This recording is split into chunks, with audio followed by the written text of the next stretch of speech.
الحمد لله العزيز القهار، والصلاة والسلام على النبي المختار وعلى آله الأطهار وأصحابه الأخيار. أما بعد، فأعوذ بالله من الشيطان الرجيم. بسم الله الرحمن الرحيم. هو اجتباكم إن الله وملائكته يصلون على النبي يا أيها الذين آمنوا صلوا عليه وسلموا تسليما. اللهم صل على سيدنا وصحاب سيدنا ومولانا محمد وبارك وسلم وصل عليه. مولاي صل وسلم دائما أبدا على حبيبك خير الخلق كلهم منزع عن شريك في محاسنه.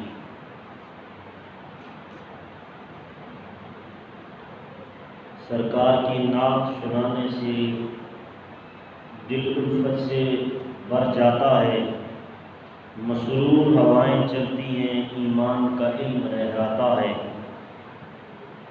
جب یاد میں ان کی اشکوں سے آنکھوں کے کٹورے بھرتے ہیں، جب یاد میں ان کی اشکوں سے آنکھوں کے کٹورے بھرتے ہیں، جب گنبد خضرا کی جانب دل عاشق کا جھک جاتا ہے. وہ پیدا ہوئے تو امت کی بخشش تھی پیش نظر ان کے، وہ پیدا ہوئے تو امت کی بخشش تھی پیش نظر ان کے. سرکار کے جشن ولادت سے پھر منکر کیوں گھبراتا ہے؟ ہر ایک کو موت کی وادی میں بالآخر داخل ہونا ہے، ہر ایک کو موت کی وادی میں بالآخر داخل ہونا ہے. میں اس کے مقدر پہ صدقے جو طیبہ میں مر جاتا ہے. کب تیرے نگر کی گلیوں میں پلکوں پہ خاک سجاؤں گا، کب تیرے نگر کی گلیوں میں پلکوں پہ خاک سجاؤں گا. اس فکر مسلسل کا شعلہ آصف کو اب تڑپاتا رہے گا.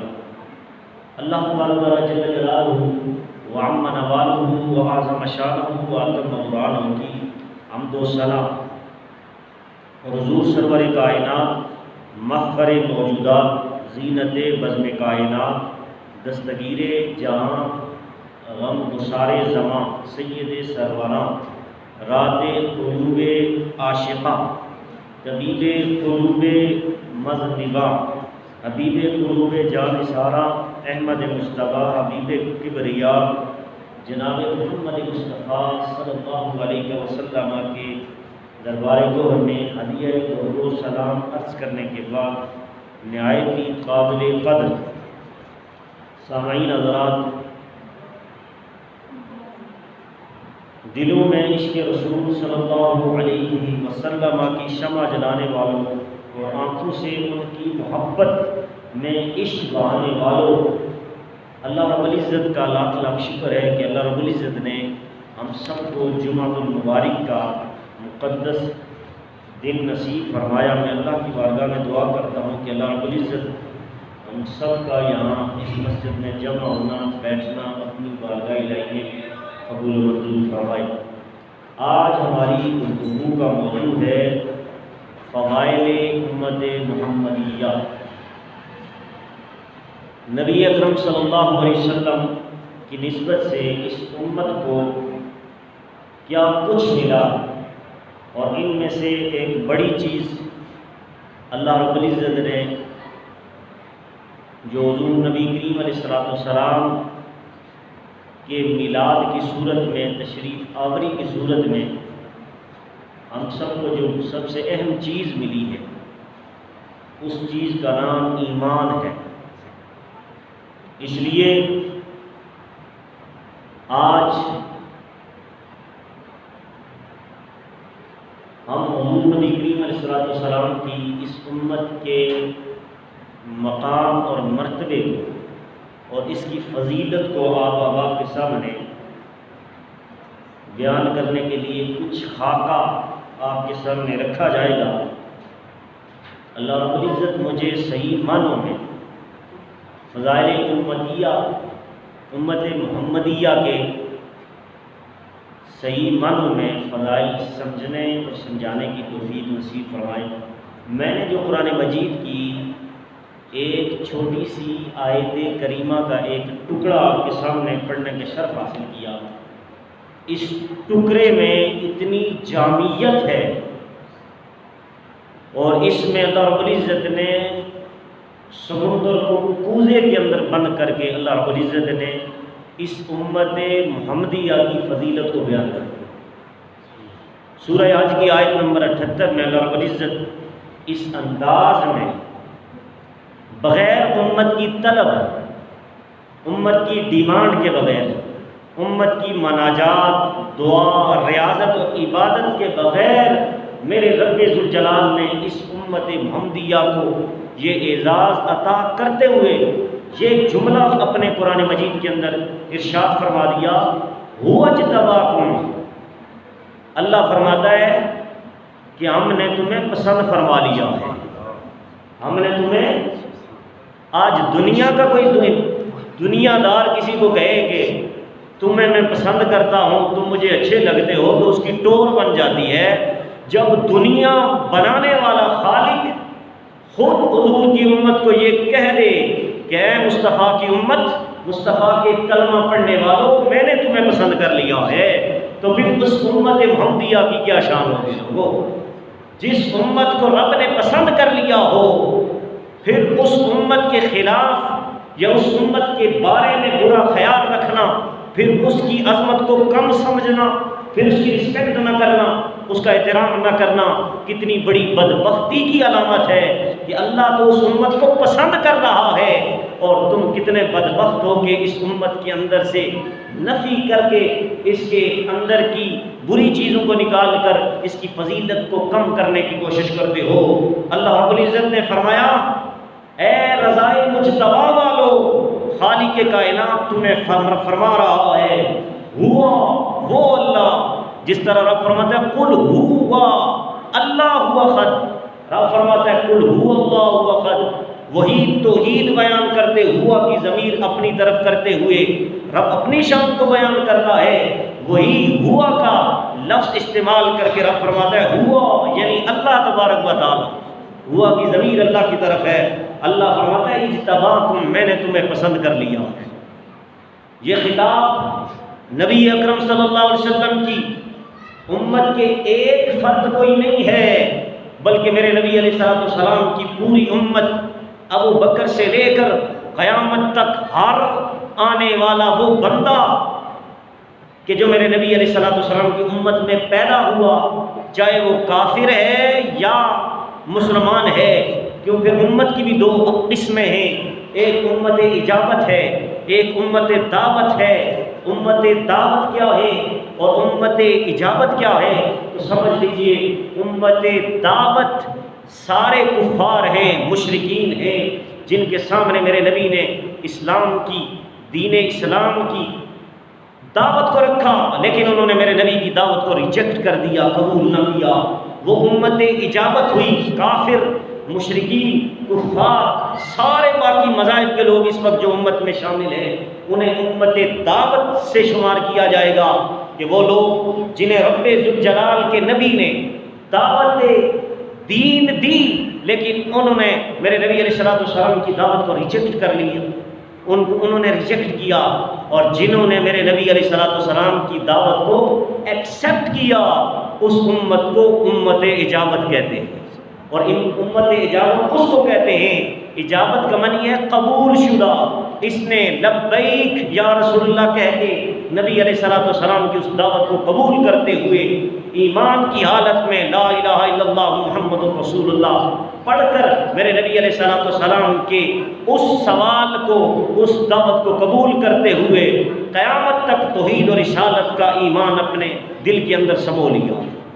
حضرات محترم، یاد رکھیے، یہ تو امت کی دو قسمیں بیان کی ہیں، امت دعوت اور امت اجابت۔ امت اجابت میں ہم لوگ ہیں، مسلمان ہیں، اور امت دعوت میں سارے کفار ہیں، اس لیے وہ بھی امت میں ہیں۔ لیکن اس امت کو جو اللہ رب العزت نے اعزاز کیا کہ رب نے پسند کرنے کے بعد خاص طرح سے جن لوگوں کو پسند کیا ہے، وہ میرے نبی علیہ الصلوۃ والسلام کی دعوت کو قبول کرنے والے لوگ ہیں۔ آگے چلیے، نبی علیہ الصلوۃ والسلام نے بڑے ہی محبت بھرے انداز میں فرمایا تھا، یہ تو میرے اللہ نے قرآن میں فرمایا ہوا اجتباکم، میں نے تمہیں پسند کر لیا۔ اب میرے نبی علیہ الصلوۃ والسلام نے بڑے ہی ایک فخر کے انداز میں اس امت محمدیہ کے بارے میں کہا، فرمایا تم امتوں میں میرا حصہ ہو، تم ساری امتوں میں میرا حصہ ہو اور میں نبیوں میں تمہارا حصہ ہوں۔ یہ کتنے بڑے نصیب کی بات ہے کہ سارے نبیوں نے اپنے کو چن کر ہمارے حوالے کر دیا اور ساری امت میں سے چن کے اپنے حوالے کر دیا۔ فرمایا ساری امتوں میں تم میرا حصہ تھے اور میں سارے نبیوں میں تمہارا حصہ تھا، یعنی کہ مصطفیٰ کے حصے میں امت آئی اور امت کے حصے میں مصطفیٰ آ گئے۔ یہ میرے نبی نے اس امت کو اعزاز عطا کیا ہے۔ اللہ تبارک و تعالیٰ نے ہزاروں امتیں پیدا کی، مگر ان میں سے فرمایا، ان میں سے میرے نبی فرماتے ہیں تم میرا حصہ ہو، اور نبیوں میں اللہ رب العزت نے مجھے تمہارا حصہ بنا دیا۔ میرے نبی علیہ الصلوۃ والسلام ارشاد فرماتے ہیں، جب خالق کائنات نے دلوں کو پیدا کیا، کس کو؟ کیونکہ انسان کے دل کے اندر ایک لوتھڑا ہے جسے دل کہتے ہیں۔ میرے نبی علیہ الصلوۃ والسلام نے فرمایا اللہ رب العزت نے ساری کائنات کے دلوں کو پیدا کیا، اور سارے دلوں میں جو دل میرے رب کو پسند آیا، جو دل میرے رب کو پسند آیا، میرے آقا علیہ الصلوۃ والسلام کا وہ دل تھا۔ ساری کائنات کے دلوں کو پیدا کیا، پھر ان کو میرے اللہ نے دیکھا، جو دل میرے رب کو پسند آیا وہ دل میرے مصطفیٰ کو عطا کر دیا۔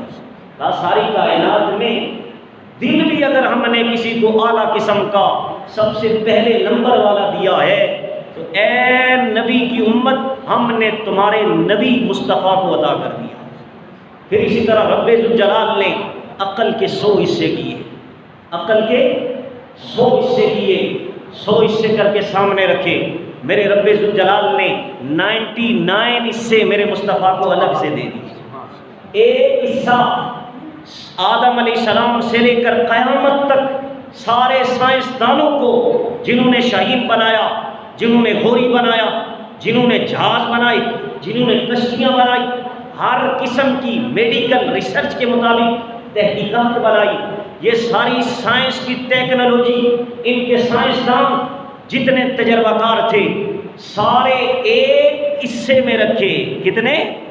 اور سب سے بڑا حصہ 99% عقل میرے مصطفیٰ کو رب نے عطا کر دی۔ اور پھر اس ایک میں بھی جب عقل بانٹی، اس میں ڈاکٹر عبد القدیر بھی تھا، اس میں ڈاکٹر عبد السلام بھی تھا، اس میں بڑے بڑے جدید ٹیکنالوجی سائنس کے فلاسفر بھی تھے، لیکن یاد رکھو کسی حال میں بھی میرے رب ذوالجلال نے میرے مصطفیٰ کریم کے اندر کوئی کمی نہیں رکھی۔ وہ الگ سے 99 عقل کے وہ جو درجے تھے میرے مصطفیٰ کو عطا کر دیے، لیکن اس ایک حصے کے بھی اگر آپ اس کے درجے بنائیں تو اس کے 100 درجوں میں سے بھی پھر بھی میرے نبی کو 99 حصے اللہ نے پھر عطا کر دیے، اور پھر اس ایک حصے میں سے 99 الگ سے ساری کائنات میں دے کر سب سے بڑا درجہ، سب سے اعلیٰ قسم کی عقل اس میں سے بھی نکال کر میرے مصطفیٰ کو عطا کر دی۔ حضرات محترم سوچیں، دل بنایا تو سب سے اعلیٰ قسم کا دل مصطفیٰ کو عطا کیا، عقل بنائی ساری کائنات میں سب سے بڑھ کر عقل میرے مصطفیٰ کریم کو عطا کر دی گئی۔ اسی طرح میرے رب ذوالجلال نے انسانوں کو پاور دی۔ آج ایک انسان کو اللہ رب العزت پاور دیتا ہے، اس کے اندر صرف ایک انسان کی طاقت ہوتی ہے، 2 انسانوں کی پاور نہیں ہوتی، لیکن میرے مصطفیٰ کریم کو جنت کے 40 افراد کی طاقت اللہ رب العزت نے حضور کو عطا کر دی، اور پھر جنت کے 40 کا مقابلہ اگر دنیا سے کیا جائے تو پھر دنیا کا 100 بندہ جنت کے ایک بندے کی طاقت کا مقابلہ کرتا ہے۔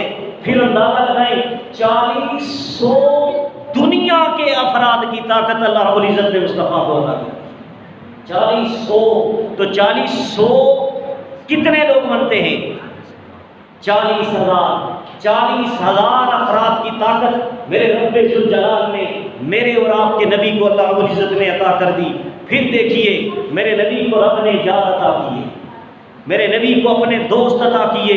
پھر کیسے ان دوستوں کے بارے میں میرے مصطفیٰ کریم نے کیا فرمایا اس کے بعد جب اللہ تبارک و تعالیٰ نے دلوں پر نظر ڈالی، جو رب کو دل پسند آیا وہ انبیاء رسول کے بعد سب سے مقام اور مرتبے پر ٹھہرا۔ اس کے بعد پھر کیا ہوا؟ وہ لوگ صحابہ کرام تھے جنہوں نے اللہ تبارک و تعالیٰ کے سرکار عبد کرام شفیع روز شمار صلی اللہ علیہ وسلم کی سنگت کے لیے پسند فرمایا۔ دوسرے نمبر پر اللہ رب العزت نے انبیاء کے بعد اللہ رب العزت نے سب سے اعلیٰ قسم کا جو دل تھا وہ میرے نبی علیہ السلام کے صحابہ کا دل تھا، انہیں رب ذوالجلال نے عطا کر دیا۔ پھر یاد رکھیے اسی کے ساتھ ریلیٹڈ ایک اور حدیث میرے نبی علیہ السلام فرماتے ہیں ساری کائنات میں رب نے مجھے چنا، پھر مجھے چن کے میرے لیے ساری کائنات میں میرے صحابہ کو چن لیا، اور اسی طرح ساری کائنات میں رب نے سب سے اعلیٰ دل چنا، اور پھر اس کے بعد سارے نبیوں کو بھی ان کے درجے کے مطابق دل عطا کیے گئے۔ پھر ان کے بعد اللہ رب العزت نے میرے نبی فرماتے ہیں میرے صحابہ کے دل کو پسند کر کے ان کو میرے لیے منتخب کر دیا۔ تو یہ امت کا فرد ہونا کوئی معمولی منصب نہیں ہے لوگوں کہ ہم آج حضور کی امت کا فرد ہیں، تو اللہ رب العزت نے بڑی بڑی شانیں اس امت کو عطا کر دی ہیں۔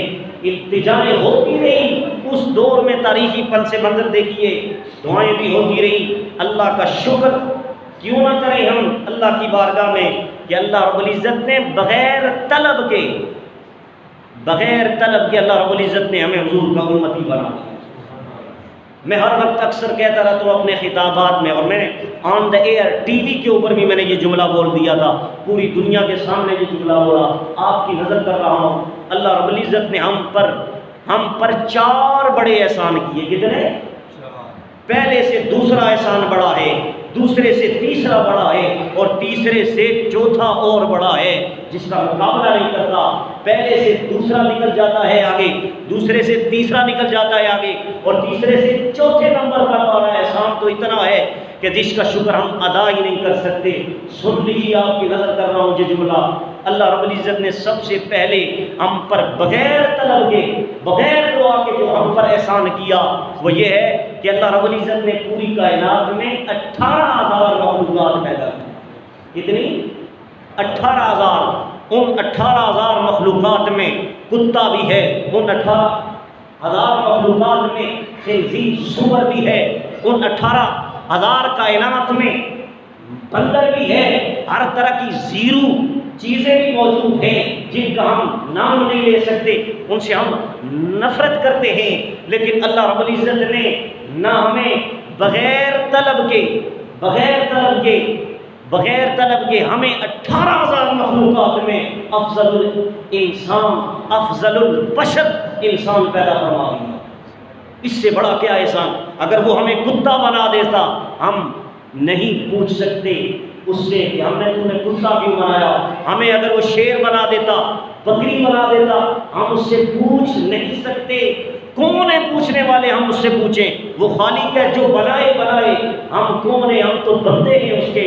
لیکن اللہ رب العزت نے 18,000 میں اس انسان سے اتنی محبت کی کہ اللہ رب العزت نے 18,000 میں سے چن کر افضل البشر، افضل الانسان، افضل بشر بنایا، یعنی ساری مخلوقات میں اس انسان کو امام بنا دیا ہے، سب سے افضل بنا دیا۔